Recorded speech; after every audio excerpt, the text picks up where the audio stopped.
आजच्या सलग अशा 174व्या संविधान पारायणाच्या पुष्पामध्ये दिनांक 29 जानेवारी 2022 रोजी जी सुरुवात करतोय आपण भारतीय संविधानाचा भाग 14 त्याच्यातलं प्रकरण 2 त्याच्यामध्ये 323 हा खरं तर लोकसेवा आयोगाचे अहवाल म्हणजे सगळं कामकाज झाल्यानंतर लोकसेवा आयोगाने आपला अहवाल द्यायचा आहे. केंद्रीय लोकसेवा आयोगाने आणि राज्य लोकसेवा आयोगाने त्याबाबतचे विवेचन संदर्भ आपण पाहणार आहोत.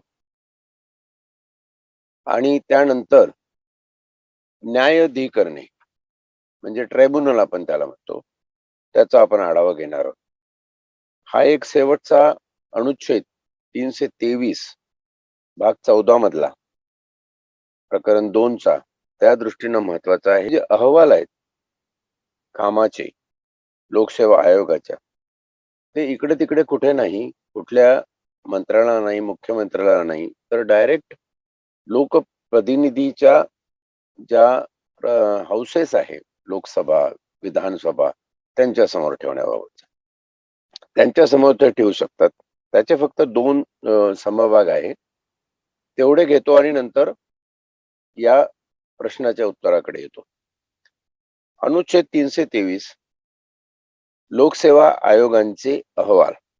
दरवर्षी राष्ट्रपती संघ लोकसेवा आयोगाने केलेल्या कामाचा अहवाल राष्ट्रपतीला दरवर्षी राष्ट्रपतीला संघ लोकसेवा आयोगाने केलेल्या कामाचा अहवाल सादर करणे हे त्या आयोगाचे कर्तव्य असेल. आणि तो अहवाल मिळाल्यावर आयोगाचा सल्ला ज्यांच्या बाबतीत स्वीकारला नव्हता अशी काही प्रकरणे असल्यास त्याबाबत अशा अस्वीकृतीची कारणे स्पष्ट करणाऱ्या निवेदनासह अशा अहवालाची एक प्रत राष्ट्रपती संसदेच्या प्रत्येक सभागृहासमोर ठेवण्याची व्यवस्था करेल. आयोग केंद्रीय लोकसेवा आयोग, संघ लोकसेवा आयोग ज्याला आपण म्हणतो, तो वर्षभरातल्या केलेला कामाचा अहवाल हा राष्ट्रपती समोर ठेवेल आणि राष्ट्रपती त्या अहवालाची प्रत म्हणजे तो अहवाल नाही, त्याची प्रत स्वतःच्या सहीने संसदेच्या दोन्ही सभागृहासमोर ठेवेल, राज्यसभा आणि लोकसभा. कशा बाबतीत ठेवेल? हे ठेवण्याची गरज काय आहे? आयोगाने सल्ला ज्यांच्या बाबतीत स्वीकारला नव्हता, आयोग ही स्वायत्त संस्था आहे, स्वायत्त यंत्रणा आहे. जसं आपण आधीच्या याच्यात बघितलं की ऑटोनॉमस बॉडी आहे ती कुठल्या शासकीय दडपणाच्या आत काम करू नये म्हणून हे प्रावधान जे केलं होतं, त्या दृष्टीनं आयोगाला शासनाने म्हणजे केंद्र शासनाने दिलेले सल्ले स्वीकारलेच पाहिजे असा काही त्यांच्यावरती निर्बंध नाही. आणि म्हणून अशा वेळी ही तरतूद महत्वाची आहे की ज्या बाबतीत शासनाने दिलेले सल्ले स्वीकारले नसतील, आयोगाचा सल्ला ज्यांच्या बाबतीत स्वीकारला नव्हता, शासनाने दिलेले सल्ले स्वीकारले नाही आणि आयोगाने दिलेले काही सल्ले असतात शासनाला, ते शासनाने स्वीकारले नाही, या दोन्ही परस्पर बाबी कव्हर करून या 323 अनुच्छेदाचा समभाग 1 असं म्हणतो की तेवढ्या बाबतीची कारण स्पष्ट करणार जो काही अहवाल शासनाकडून आला असेल किंवा आयोगाकडून आला असेल. शासन सांगेल आम्ही तुम्हाला हा सल्ला दिला होता, तो त्याप्रमाणे या नियुक्त्या का झाल्या नाही, त्याची काय कारण आहे ते आयोगाचा अध्यक्ष आणि सदस्य सगळे मिळून ती कारण सादर करतील. एखाद्या वेळी आयोग शासनाला विचारेल की आम्ही हा सल्ला तुम्हाला दिला होता, त्याप्रमाणे नेमणुका अजून का झाल्या नाहीत, का तुम्ही पदनियुक्त्या केलेल्या नाहीत, आणि त्यावेळी शासन त्याच्यावरती आपलं म्हणणं काय आहे, ते कारण काय आहे, का केला नाही, अस्वीकार करणे, एक दुसऱ्याचा सल्ला अस्वीकार करण्याची जी एक मुभा भारतीय संविधानामध्ये त्याबाबत तरतूद केलेली आहे, प्रदान केलेली आहे त्याचा हा अनुच्छेद 323 समभाग 1 केंद्र शासनाच्या बाबतीत, समभाग 2 हा राज्य शासनाच्या बाबतीत म्हणजे एकसारखं लागू पडेल. जे संसदेमध्ये लागू आहे तेच राज्याच्या विधानसभांमध्ये लागू आहे. राज्याच्या विधानसभामध्ये राष्ट्रपतीच्या जागी राज्यपाल असेल एवढाच बदल आणि दोन्ही सभागृह म्हणजे विधान परिषद आणि विधानसभा या दोन्ही विधानमंडळाच्या ज्या सभागृह आहेत त्या दोन्ही सभागृहासमोर अशा कारणांसह तो अहवाल ठेवण्यात येईल. हा अहवाल ठेवणे एवढंच या अनुच्छेदाचं म्हणणं आहे. हा अनुच्छेद पुढे जाऊन त्या अहवालावर कोणी काय कारवाई केली, त्या अहवालावर कोणी काय कारवाई करावी याचा उल्लेख करत नाही.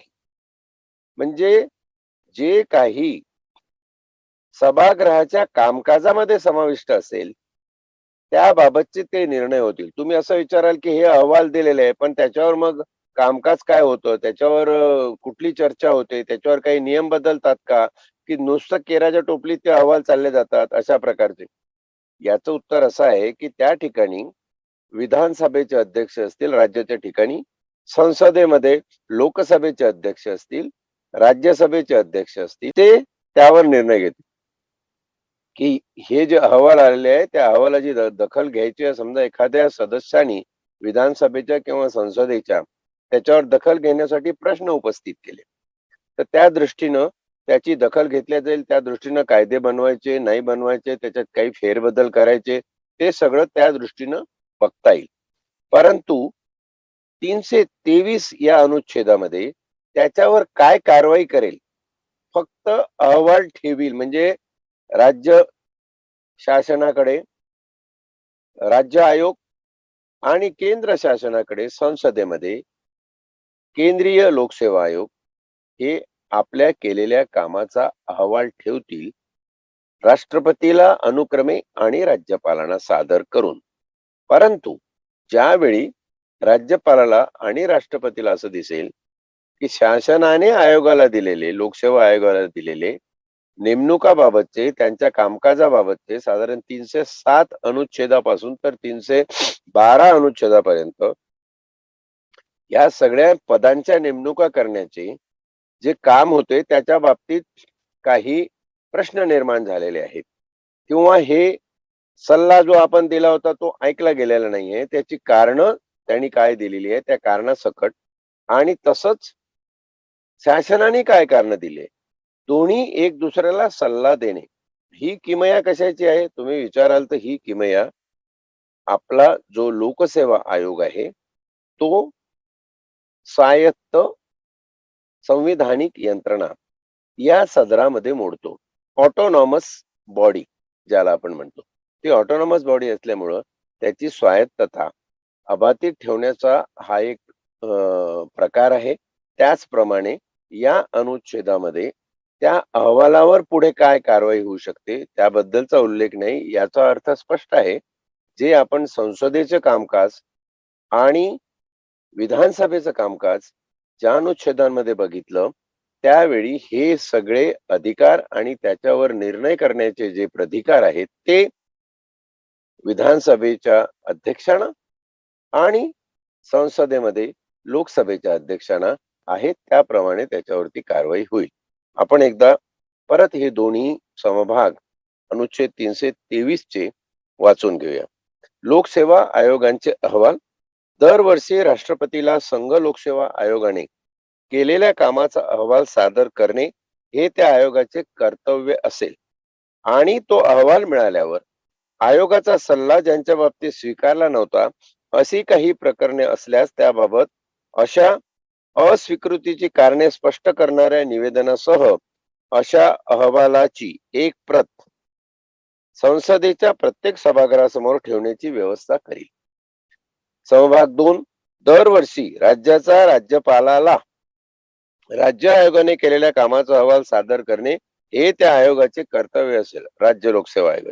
आणि संयुक्त आयोगाने ज्या राज्यांना कामाची गरज पूर्ण केली असेल त्यापैकी प्रत्येकाच्या राज्यपालाला त्या राज्याच्या संबंधात आयोगाने केलेल्या कामाचा अहवाल दरवर्षी सादर करणे हे संयुक्त आयोगाचे कर्तव्य असेल आणि दोन्ही बाबतीत तो अहवाल मिळाल्यावर आयोगाचा सल्ला ज्यांच्या बाबतीत स्वीकारला नव्हता अशी काही प्रकरणे असल्यास त्याबाबत अशा अस्वीकृतीची कारणे स्पष्ट करणाऱ्या निवेदनासह अशा अहवालाची एक प्रत राज्यपाल राज्याच्या विधानमंडळासमोर ठेवण्याची व्यवस्था करेल.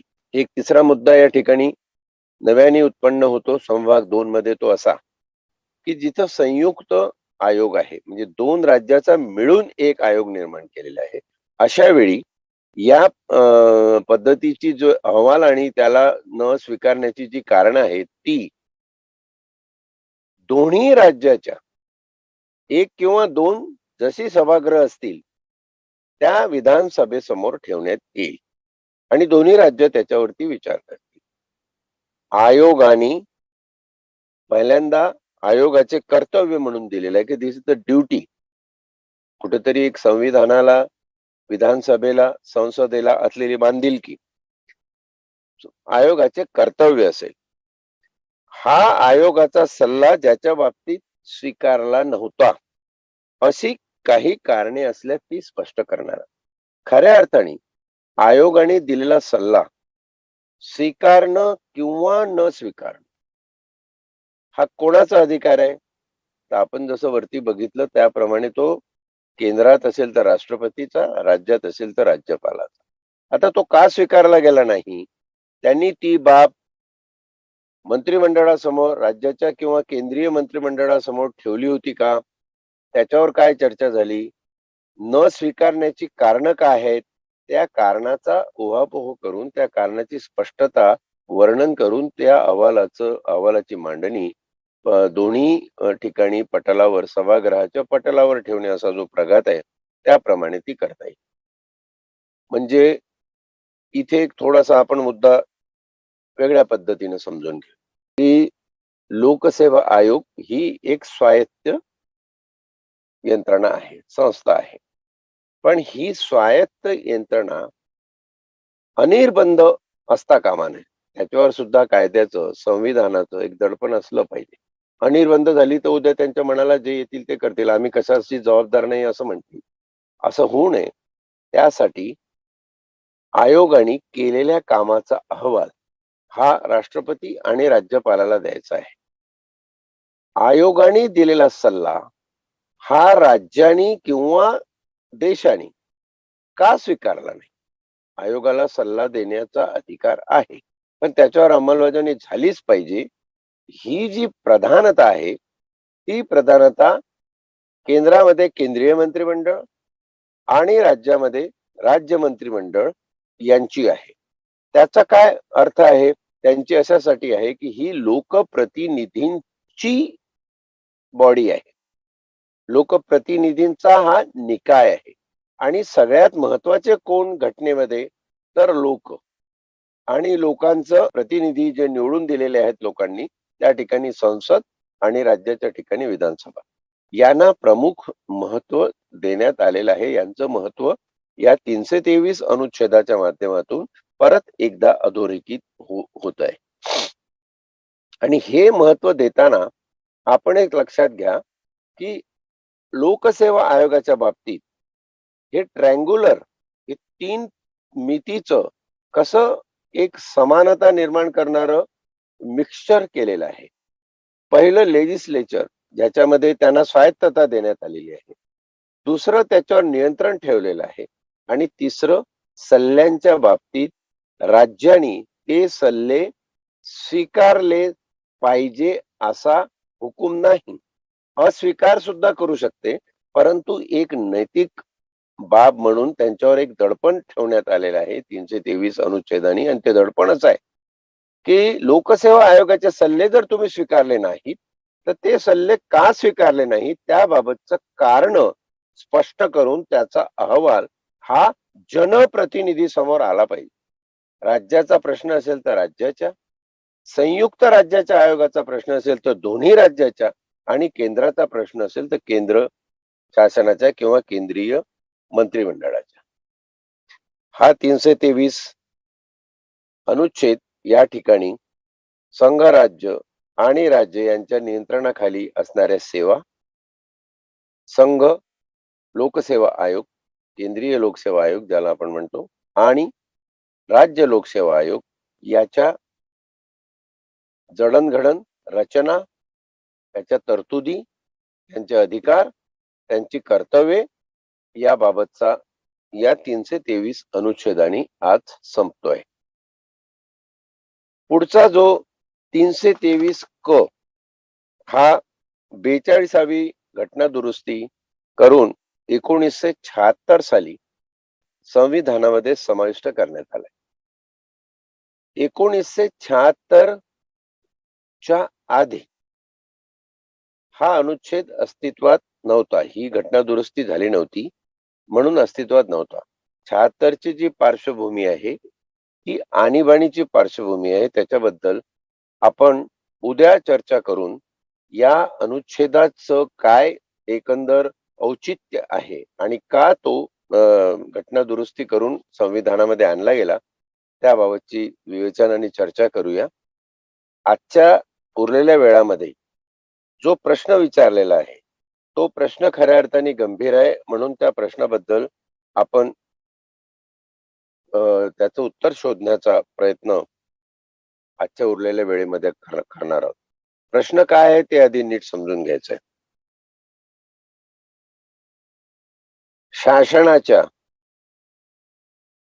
ज्या काही प्रशासकीय सेवा आहेत त्या प्रशासकीय सेवेंवर परीक्षा घेण्यापासून, नेमणुका करण्यापासून, त्यांचे पगार आणि भत्ते ठरवण्यापासून, त्यांच्या कामाच्या सेवा शर्ती ठरवण्यापासून जे सगळे अधिकार आहेत ते त्या ठिकाणी केंद्रीय लोकसेवा आयोग आणि राज्याच्या ठिकाणी राज्य लोकसेवा आयोग यांना देण्यात आलेले. हे संविधान सांगते. पण संविधान ही तरतूद करत असताना राज्यावर असं बंधन निर्माण करत नाही की तुम्ही स्वीकारलेच पाहिजे आणि हे केलंच पाहिजे आणि लोकसेवा आयोगाच्याच मार्फतीनं हे सगळं झालं पाहिजे. लोकसेवा आयोगाच्या व्यतिरिक्त सुद्धा तुम्हाला वेगळ्या प्रकारची प्राधिकरण, वेगळ्या प्रकारची परीक्षा घेण्याची व्यवस्था निर्माण करता येऊ शकते आणि त्या बरोबर तुम्ही तुमच्या पदाधिकाऱ्यांची, तुम्ही तुमच्या अधिकाऱ्यांची, प्रशासकीय अधिकाऱ्यांची नेमणूक सेवा निर्माण करू शकतात, नेमणुकी करू शकतात. तुम्हाला किती अधिकारी त्या ठिकाणी पाहिजे हे पहिल्यांदा मी अशासाठी सांगतोय की राज्य ही संकल्पना लोकप्रतिनिधींनी मिळून त्याच्यातून जे मंत्रिमंडळ आहे ते मंत्रिमंडळ हे राज्याच्या अख्ख्या लोकसंख्येचं आणि केंद्रीय मंत्रिमंडळ देशातल्या लोकसंख्येचं प्रशासकीय आणि शासकीय दोन्ही स्वरूपाचं प्रतिनिधित्व करत असते. आणि म्हणून जनतेला, कारण शेवटी ही संविधानिक लोकशाही आहे, म्हणून लोकशाहीचं महत्व या ठिकाणी अधोरेखित करून सगळ्यात जास्त किंमत ही मंत्रिमंडळ म्हणजेच सभागृह, सभागृहासमोर येणारे निर्णय, मंत्रिमंडळाची आपण जेव्हा काम मंत्रिमंडळ एवढा उल्लेख मी एवढ्यासाठी वारंवार करतो की ही प्रमुख बॉडी असते निर्णय घेणारी. यांनी घेतलेले निर्णय जर कायदा म्हणून पारित व्हायचे असतील तर ते सभागृहासमोर येणार, विधानसभेसमोर येणार, राज्यसभेसमोर येणार, लोकसभेसमोर येणार आणि तिथं कायदा व्हायचा की नाही, त्याच्यावर अंतिम निर्णय व्हायचा की नाही हे त्यावेळी ठरणार. आणि याच्यामध्ये कसं आहे, लोकसभेचे किंवा विधानसभेचे जे सत्र आहे त्याच्यात मधला काळ असतो, तर प्रत्येक गोष्ट ही सत्रामध्ये ठेवता येत नाही, म्हणून मंत्रिमंडळाला काही अधिसूचना, ऑर्डिनन्स, रिझॉल्युशन काढण्याचे जे अधिकार आहेत त्या अधिकाराचा वापर करून असे रिझॉल्युशन्स काढून अशा प्रकारच्या ज्या यंत्रणा असतील त्या कार्यान्वित करता येतात. एकदा यंत्रणा कार्यान्वित झाल्या की त्या पद्धतीने नंतर त्या यंत्रणांचा अहवाल हा सभागृहासमोर ठेवला जातो आणि तो रेग्युलर कामकाजाचा भाग म्हणून रुटीन प्रोसेसमध्ये रुजू करून घेतला जातो. हा जो एक सगळा भाग आहे त्यानुसार तुमच्या हे लक्षात येईल की संसदेला आणि राज्याच्या विधानसभांना केंद्रीय लोकसेवा आयोग आणि राज्य लोकसेवा आयोग यांच्यापेक्षा वरचा दर्जा सेवा निर्मिती, सेवांची भरती, सेवांच्या परीक्षा या बाबतीत देण्यात आलेल्या आहेत. आता हे कसं घडतं किंवा कसं घडवून आणलं जातं, जे या प्रश्नात आलेलं आहे ते कसं घडतं. प्रायव्हेट जे लोक आहेत किंवा प्रायव्हेट ज्या बॉडी आहे त्या लोकांना परीक्षा घेण्याचे अधिकार द्यावेत की नाही हे कोणाच्या अखत्यारीत आहे. याच्यामध्ये लोकसेवा आयोगाचा सल्ला घेतला जातो का, किंवा लोकसेवा आयोग स्वतः शासनाला सांगते की एखादी बॉडी या ठिकाणी निर्माण करा जी आम्हाला या कामात मदत करेल, याबाबतची तरतूद आपण बघूया. हा संविधानिक मामला आहे. याचे कुठेही स्पष्ट संकेत हे संविधानाच्या अनुच्छेदामध्ये दिले नाही. आणि इथेच खरी गोम आहे की संविधानाच्या अनुच्छेदामध्ये ज्याचे स्पष्ट संकेत दिलेले नाही, ज्या ठिकाणी म्हटलेलं आहे की यावर विधानसभा किंवा संसद यथोचित कायदे निर्माण करेल, म्हणजेच त्या ठिकाणी त्याचा आढावा घेऊन कायदेशीर कारवाईसाठी काय केलं पाहिजे त्याचा विचार विधानसभा आणि संसद करेल, असं एक अलिखित अधोरेखित होणारं तत्व त्याच्यातून प्रतीत होतं. त्याचा आपण विसर पडता कामा नये.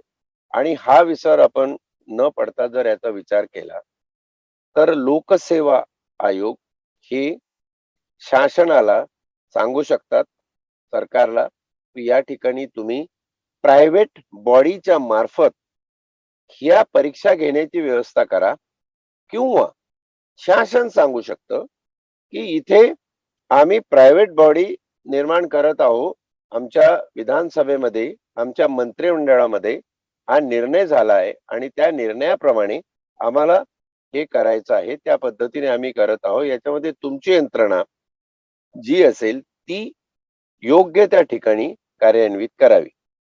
आता या प्रायव्हेट बॉडी का ठेवल्या जातात, आपण इथपर्यंत बघितलं की प्रायव्हेट बॉडी निर्माण करण्याचे जे अधिकार आहेत ते शासनाचे आहेत.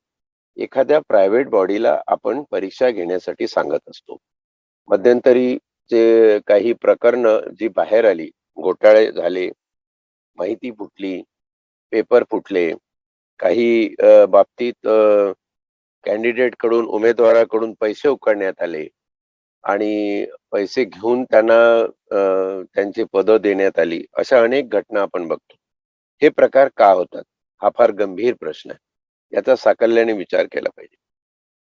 संविधानिक पद्धतीनं राज्य चालतं का, असा जर प्रश्न विचारला त्याच्यात काही चूक नाहीये, काही वावगं नाही. संविधानाने तरतूद केलेली आहे लोकसेवा आयोग असला पाहिजे. मग तो लोकसेवा आयोग सक्षम असला पाहिजे परीक्षा घेण्यासाठी, असा उल्लेख आहे का संविधानामध्ये? तर नाहीये. मग ही नैतिक जबाबदारी कोणाची? ही राज्य शासनाची किंवा केंद्र शासनाची.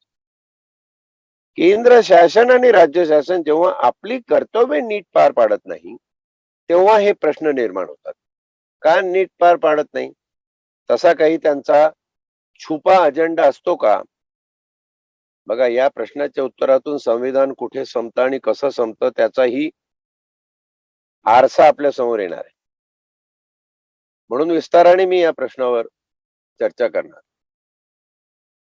शासनाला जेव्हा असं वाटतं की आम्ही या परीक्षा लोकसेवा आयोगाकडे न देता कुठल्या एखाद्या खाजगी संस्थेकडे द्याव्या, तेव्हा त्याची कारण काय असतात, काय कारण दाखवली जातात? एक उदाहरण सगळ्यात चांगलं सांग. जे आरेची दूध योजना होती आरे कॉलनीमध्ये, महाराष्ट्रात आणि मुंबईमध्ये, ती शासकीय यंत्रणा होती, शासनाचं प्राधिकरण. महानंदाचं नाव तुम्ही ऐकलं असेल, ही सगळी शासनाची प्राधिकरण.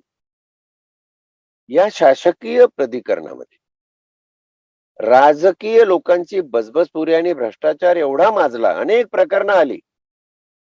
त्याच्यामध्ये तुम्ही विश्वास पाटील जे IAS अधिकारी होते, त्यांचं नाव ऐकलं असेल, पेपरमध्ये गाजलं.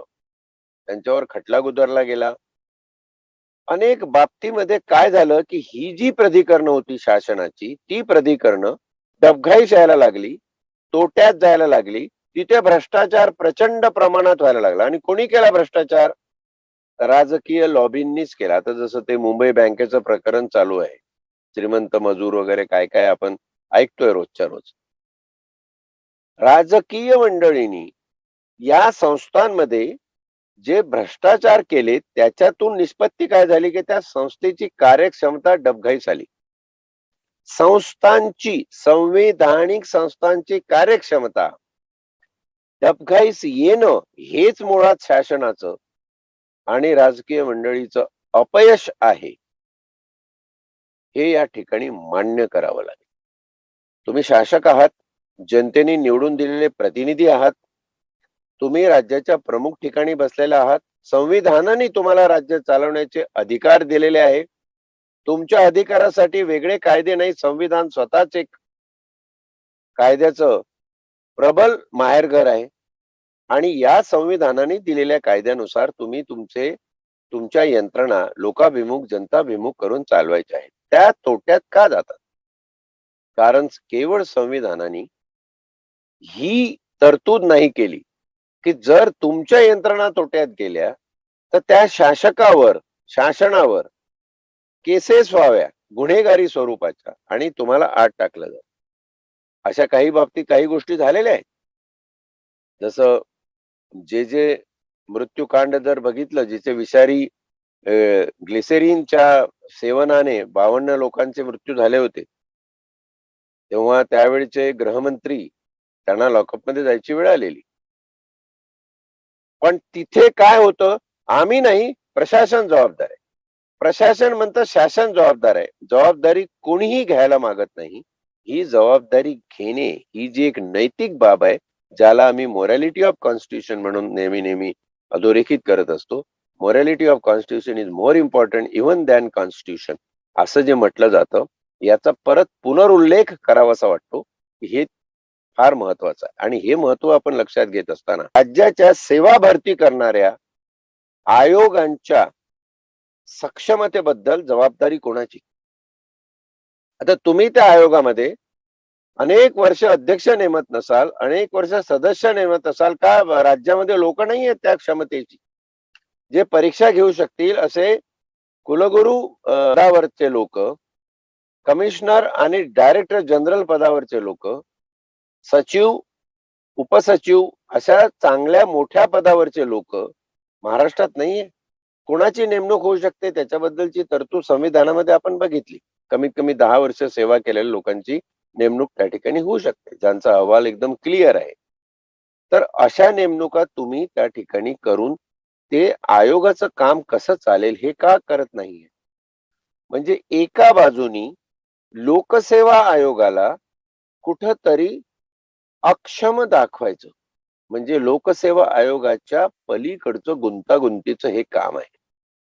एक उदाहरण देतो की काही टेक्नॉलॉजिकल गोष्टी आहे की जिथे करोडो विद्यार्थी बसतात. आता 12-13 करोडच्या दरम्यान जर एकऱ्या महाराष्ट्राची लोकसंख्या असेल, देशाची लोकसंख्या तर शेकडोच्या ठिकाणामध्ये करोडोच्या ह्याच्यात आहे, तर परीक्षेला बसणारे लोकही करोडोच्या संख्येने असू शकतात. मग एवढ्या सगळ्या लोकांचे अर्ज आणणं, त्याची व्यक्तिशः छाननी करणं किंवा त्याच्यावर काही निर्णय घेणं, त्या छाननीमधून निवड करणं वगैरे वगैरे हे काम क्लिष्ट आहे, हे समजू शकतो आपण. मग त्यासाठी तुम्हाला हाय लेवल टेक्नॉलॉजीची गरज आहे. एक प्रमुख मुद्दा खाजगी संस्थांकडून ही परीक्षेची कामं करून घेण्याचा हाय लेवल टेक्नॉलॉजी. मग ही हाय लेवल टेक्नॉलॉजी शासनाकडे उपलब्ध का नाही? कारण बजेट नाही, तरतूद नाही. हे तकलादू कारण झाली. पण जे मूळ कामं आहेत, संविधानिक कामं आहेत, त्यासाठी तरतूद असली पाहिजे आर्थिक.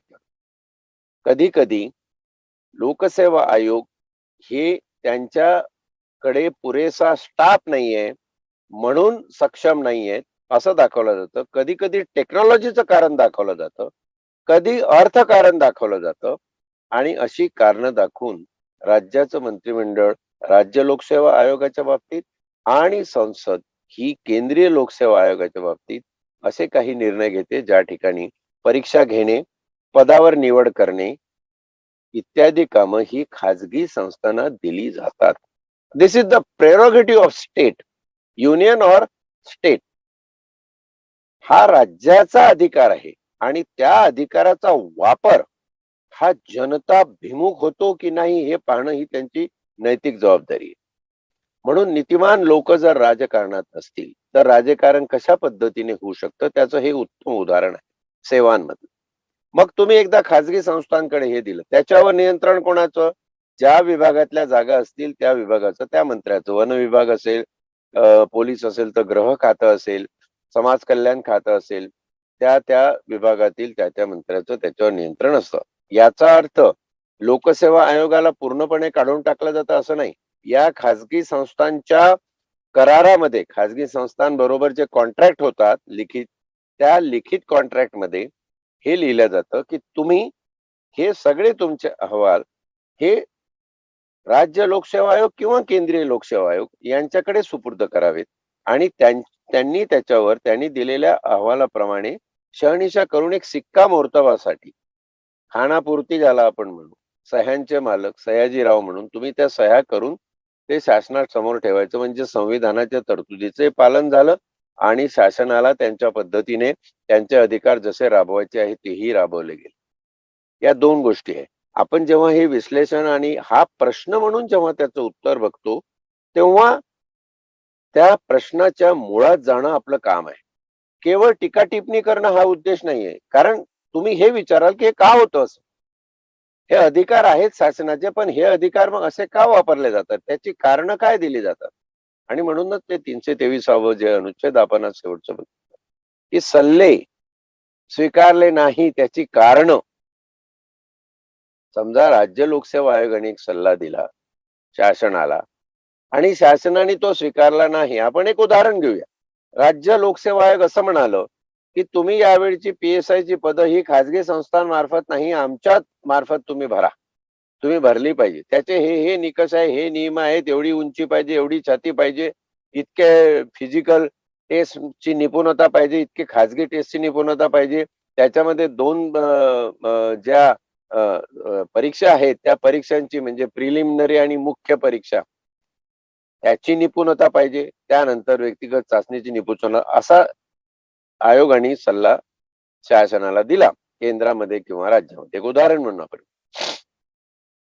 राज्य शासन त्याच्यावर विचार करेल आणि म्हणेल की तुमची ही जी सगळी परीक्षा निवड पदावर नेमण्यापासूनची सगळी प्रक्रिया आहे त्या प्रक्रियेबाबत तुमच्याकडे सक्षमता आहे का?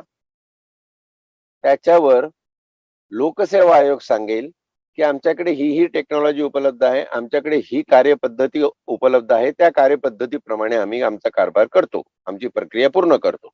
शासन विचार करेल तुमची कार्यपद्धती ही व्यवस्थित आहे, परिपूर्ण आहे, पात्र आहे की त्याच्यामध्ये काही अजून गरज लागणार आहे, आणि त्यामध्ये तुमची सक्षमता पूर्णपणे इथं उपलब्ध आहे असं जाणवत नाही, म्हणून त्या ठिकाणी खाजगी तंत्रज्ञान असलेल्या संस्थांना किंवा ज्यांच्याकडे हे नेटवर्क आहे अशा संस्थांना आम्ही हे देतो आहे. हे काम कोणाचं आहे? हे शासनाचं आहे. तिथे सल्ला नाकारणे, अस्वीकार करणे हा जो प्रघात आहे, मग तो का अस्वीकार केला, त्याचे अहवाल ठेवले जातील, दोन्ही सभागृहासमोर लोक त्याच्यावर विचार करतील, करणार नाही, हे परत प्रेरोगेटिव्ह ऑफ दी लोकप्रतिनिधी आणि शासनाचे सगळे. म्हणजे हा तिढा, हा गुंता समजून घेण्यासाठी मी मुद्दाम थोडस कॉम्प्लिसिटी याच्यातल्या वाढवतोय, कारण एका ओळीत येणारं हे उत्तर नाहीये. या कॉम्प्लिसिटी जोपर्यंत आपल्या लक्षात येत नाही तोपर्यंत या प्रश्नाचं उत्तर लक्षात येणार. आणि अशा विविधांगी बाबतीत विविध बाबीने विचार केल्यावर आपल्याला दिसतं की शासन हे खाजगी संस्थांना अशा प्रकारच्या सेवा पूर्ण करा असं करार करून देऊ शकते, कारण खाजगी संस्थांकडून करार करून आपली कामं करून घेणं त्याचं प्रावधान संविधानामध्येच उपलब्ध आहे.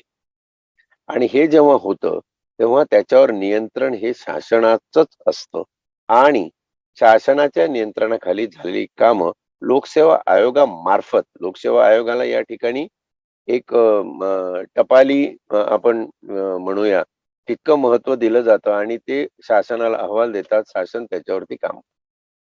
आता याच्यामध्ये भ्रष्टाचार कसे होतात हेही पाहणं मोठं औचित्याचं. या संस्था कुठल्या आहेत? आपण वर्तमानपत्रामध्ये बातम्या ऐकल्या असेल. याच्यावर खरं तर एक सेशन आपण घेऊया पुढे. आपण वर्तमानपत्रातल्या बातम्या बघितल्या असतील की अमुक कंपनीला हे वैज्ञानिक तांत्रिक कामं करण्याचं कॉन्ट्रॅक्ट दिलं होतं. ती कंपनी मागच्या सरकारच्या काळामध्ये किंवा काही वर्षापूर्वी ब्लॅकलिस्ट काळ्या यादीमध्ये टाकली होती. ती पांढऱ्या यादीत कशी आली? असे मथळे आपण बघत असतो. तर ह्या ज्या खाजगीकरणाच्या ज्या संस्था आहेत त्या काय आहेत आणि त्या काय करतात आणि त्यांचे लागेबांधे शासनाबरोबर कसे असतात, त्या लागेबांध्यातून कशी काय ही प्रकरणं निर्माण होतात आणि ही प्रकरणं एकदा चव्हाट्यावर आल्यावर त्या प्रकरणाचा शेवट काय होतो हे सगळं पाहणं मोठं औचित्याचं ठरणार आहे.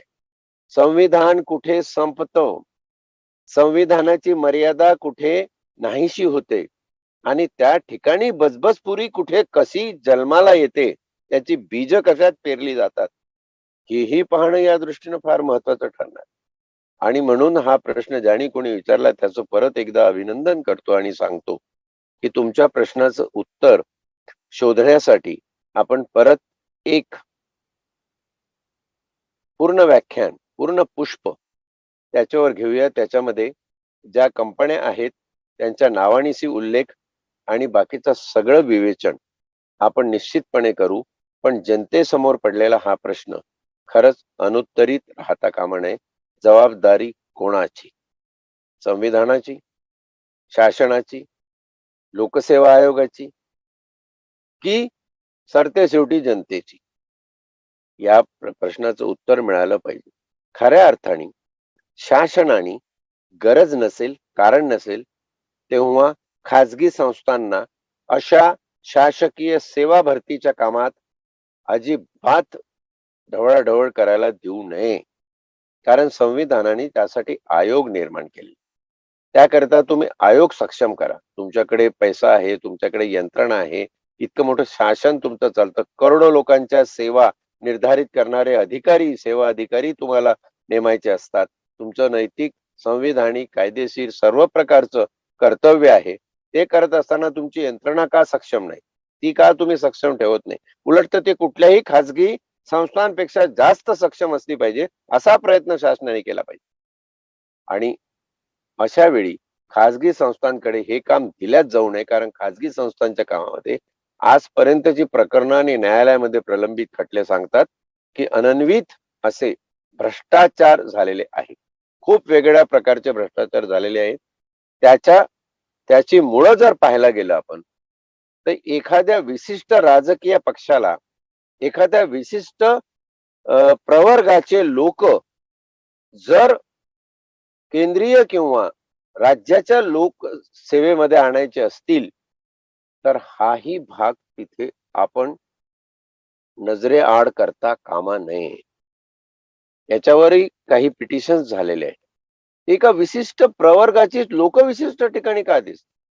रिझर्वेशनच्या ठिकाणी रिझर्वेशन आहे, पण विशिष्ट प्रवर्गाची लोक त्या ठिकाणी का?